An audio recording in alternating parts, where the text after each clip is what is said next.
Hello, I'm Daniel. I just turned 62 last Monday, August 24th.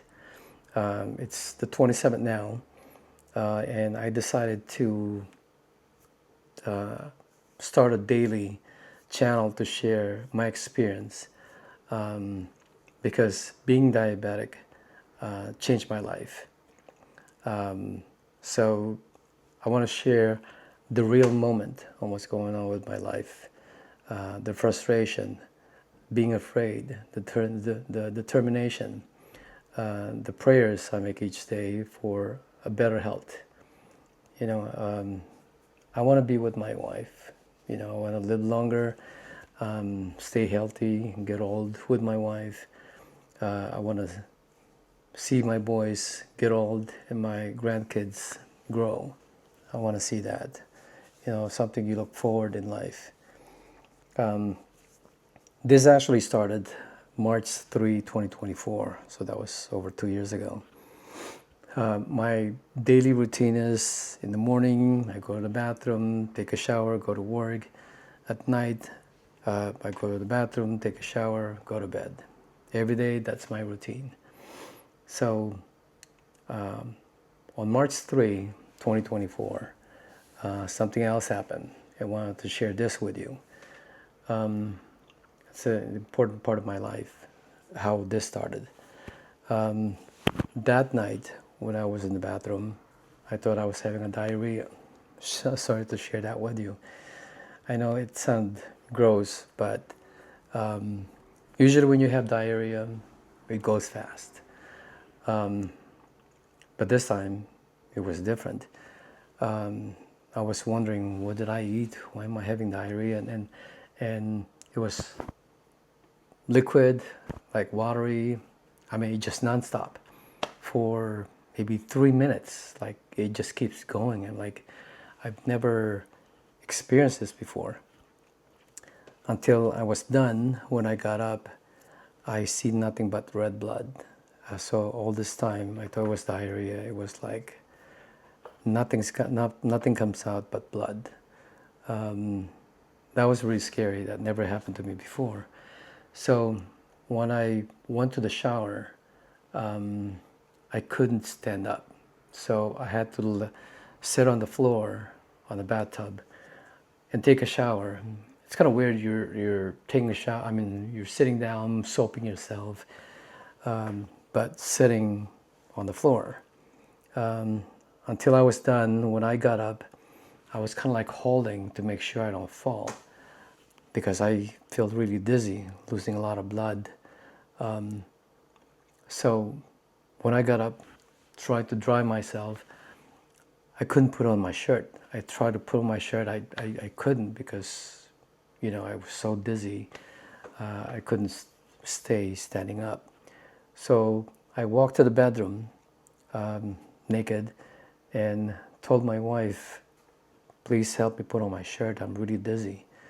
And she said, do you want me to take you to the doctor or to emergency? I said, no, we'll just go to sleep and rest. I didn't even tell her about the blood.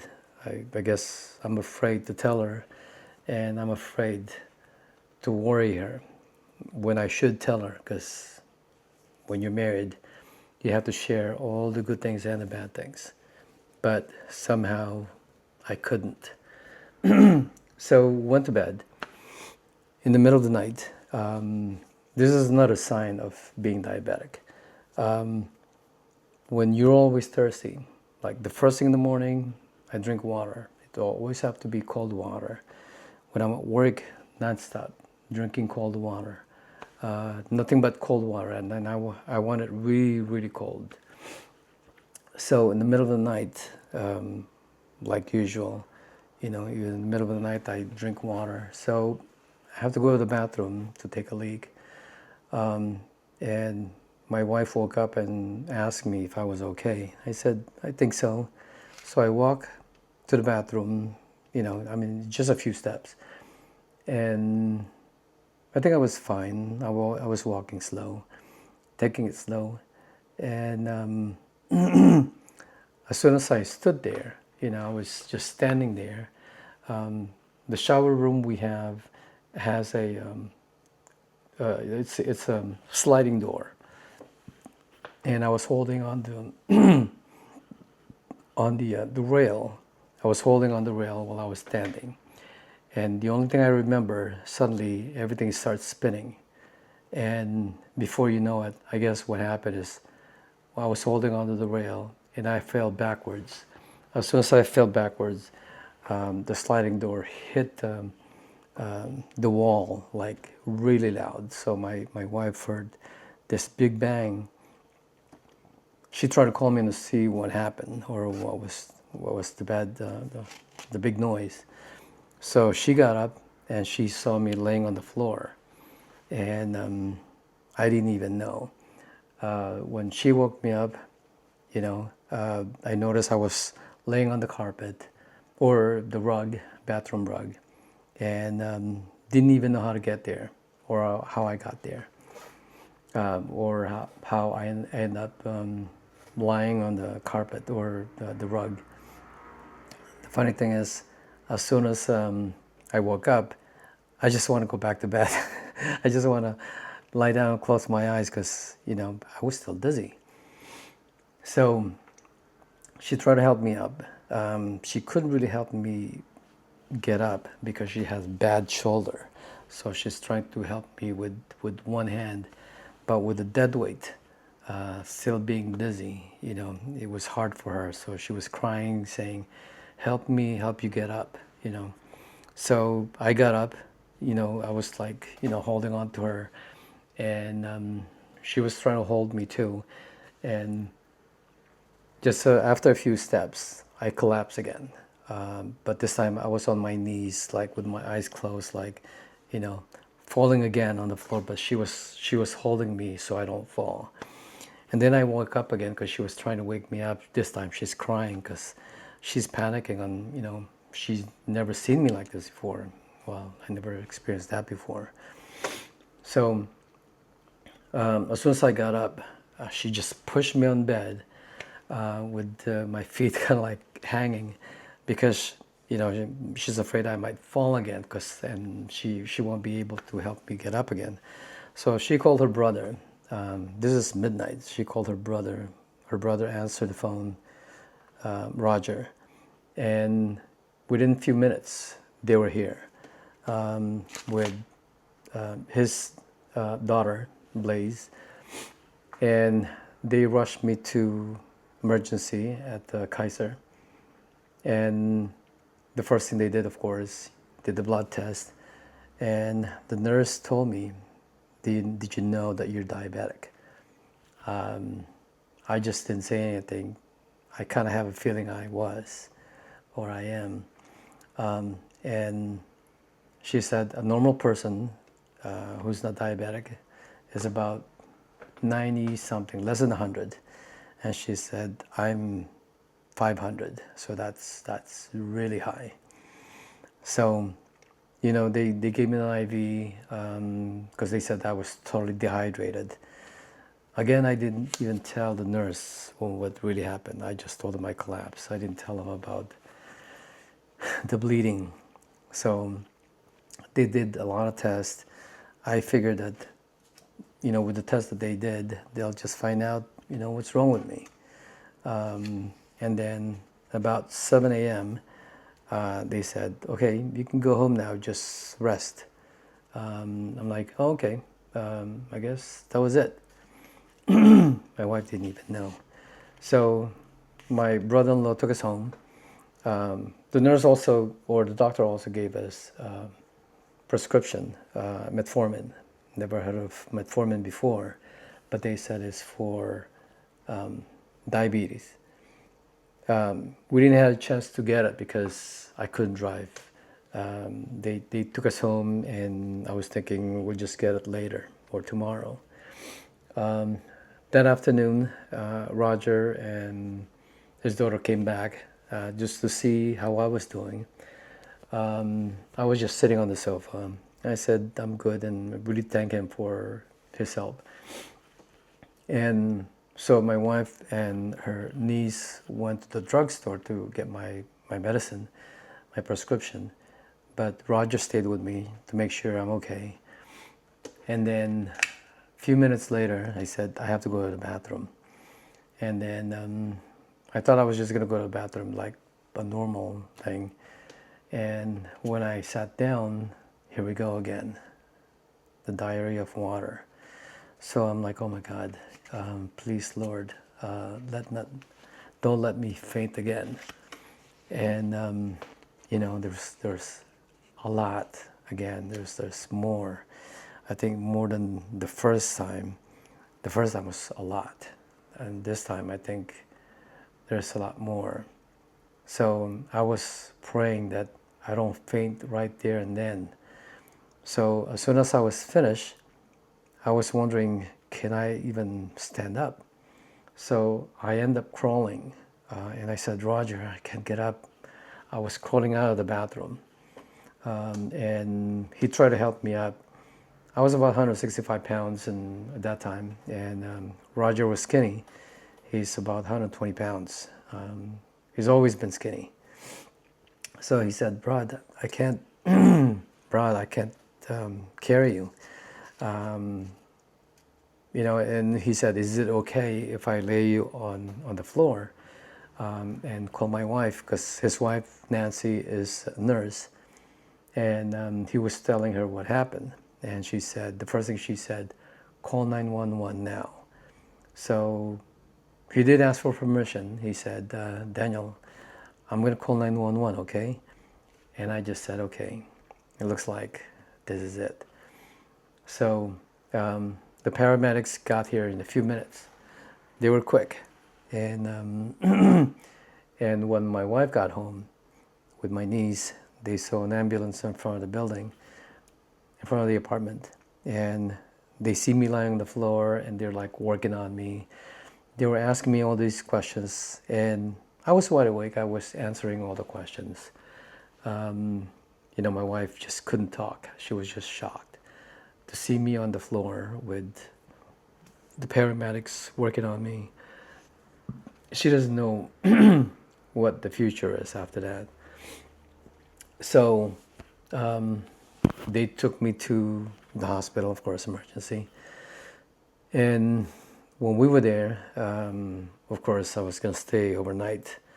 And as soon as like two guy nurses and a lady nurse was helping me, stay in bed and, the hospital bed, I said, I need to go to the bathroom again. And they have one of those portable toilet. And I sat there and they saw there was a lot of blood, like a lot of blood. And as soon as I lay back down, I said, I think I need to go to the bathroom again. And they said, okay. But as soon as I sat on the bed, they saw my eyes kind of like roll, like, you just roll like I was going to faint. They said, okay. They said, just lie down and just go. They said there's pads, you can just go. Of course, for someone who's not used to it, you feel uncomfortable, like just doing it right there and then in front of them. And I mean, they're used to it. They're nurses, but I'm not, and I didn't want to go. And I said, I need to sit on the thing, and they said, no, you can't. And even my wife told me, no, you can't. You're gonna fall again. So I did, and they saw a lot of blood came out again. They said, okay, we're gonna take you to ICU. They need to watch you like 24 hours. So they moved me to ICU, and my thing where you put all the IV and everything else looks like a Christmas tree. There's so many things attached. There's like, and I'm afraid of needles. I guess that's another reason why I didn't want to tell them about the blood thing, because I'm so scared of needles. I'm not afraid of spiders or anything else. I'm more afraid of needles. And when they give me a shot or a blood test, the first thing I tell them, I'm really scared of needles. Please be careful, you know. And I've got like needles here, like everywhere. And, I was in bad shape. And, you know, and nonstop. For 5 days, I had nothing but chicken broth. You will lose a lot of weight because nothing but chicken broth, nothing solid. And the funny thing is, when I was in the hospital, laying in bed, of course, you have your TV on. The only thing I was watching was the Food Network. They're showing hamburgers, burritos, tacos, pizzas, Chinese food, pastas. I mean, everything good. The first thing I want to eat is hamburger, which I know is also bad for me being diabetic because of the bread. And so, you know, everybody at church was praying for me. My family's praying for me. A lot of people were praying, and I was praying too. And I wasn't getting any better for 5 days. I had 3 CT scan, and every time I go to that CT scan,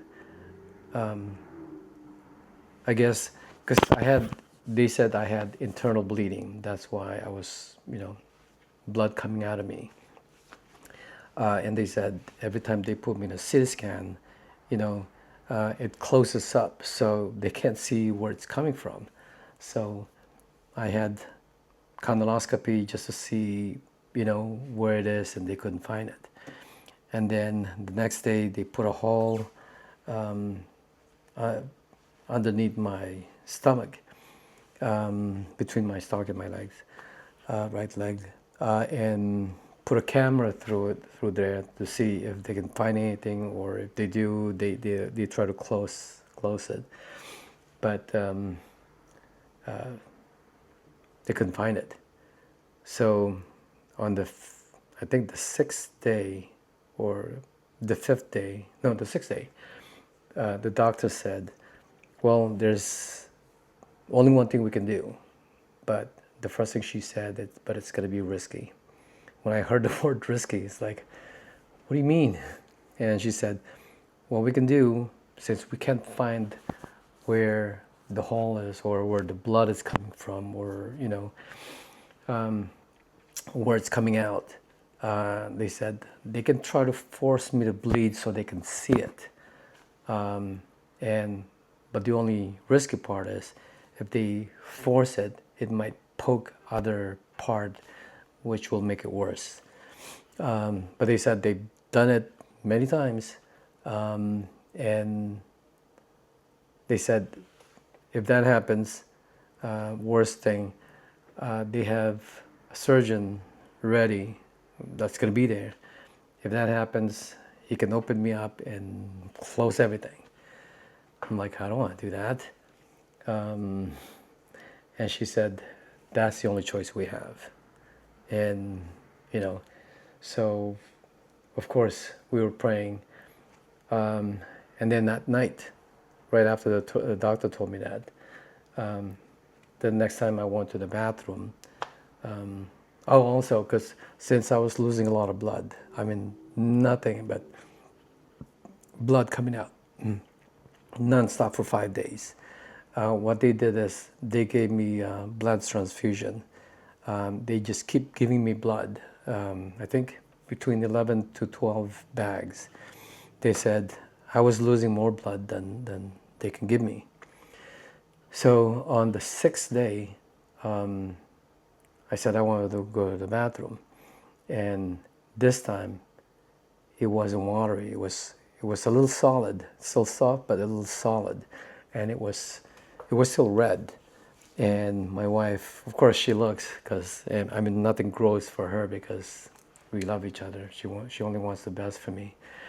And she smiled. She said, "Great news. It's more solid now." And so we told the doctor, and she said, that's good. Let me know the next time you go to the bathroom and see what happens. And then the next time, it was more solid, less red. And the doctor said, well, maybe we can give you food this time. And I was so happy. I'm like, I want a solid food. And what they gave me is, I'll share this with you. I took a picture of it. It's a croissant. It's like a smaller croissant with tuna in it, small slices of apple, some soup, and some rice. I forgot what it's called, but it was the best food I had, and I was really enjoying it. Every bite, I was enjoying it. I was happy. And so the doctor came back, and she said, sometimes this happens. She said, sometimes it closes by itself and it heals by itself. And I said, no, I said, it was God who healed me. During those days when I was in the hospital, I was praying and said, Dear Lord, I surrender my life to you. Let your will be done. No matter what happens, please remember me and take me home with you in heaven.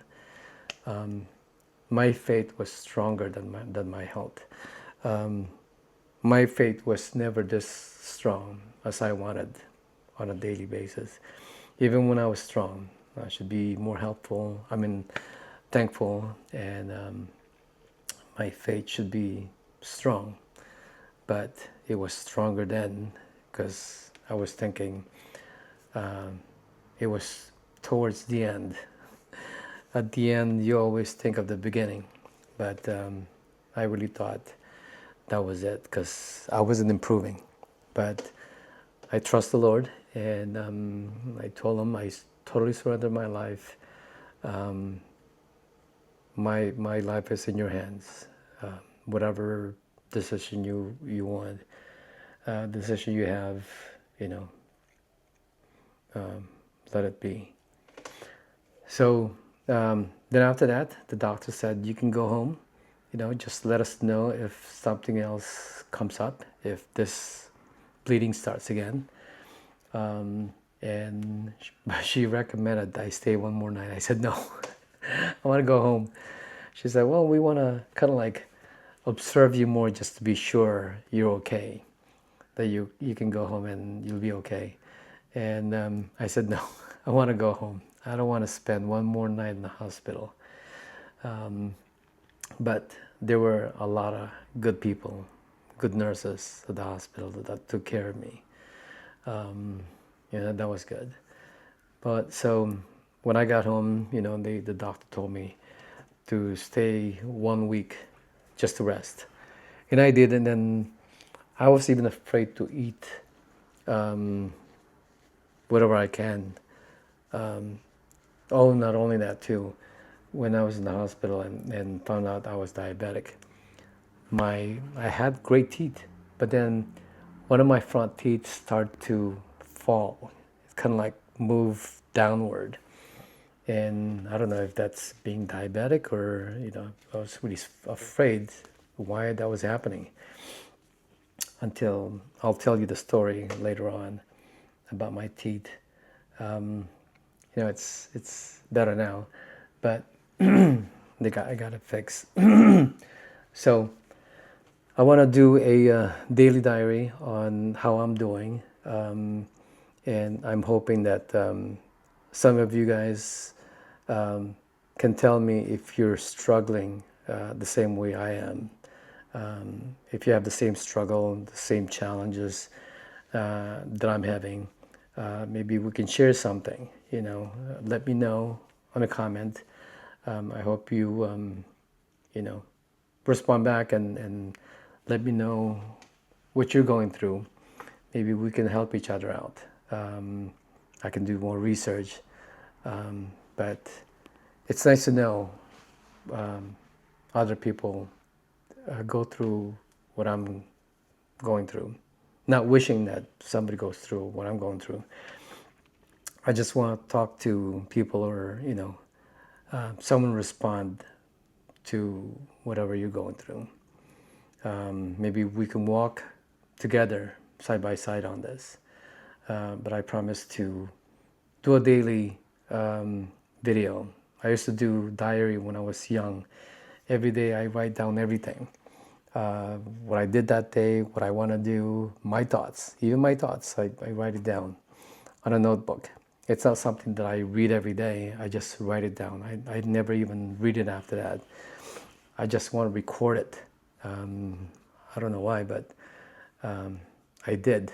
I had like, on the regular notebook, I had like stash of notebooks on what I wrote those days.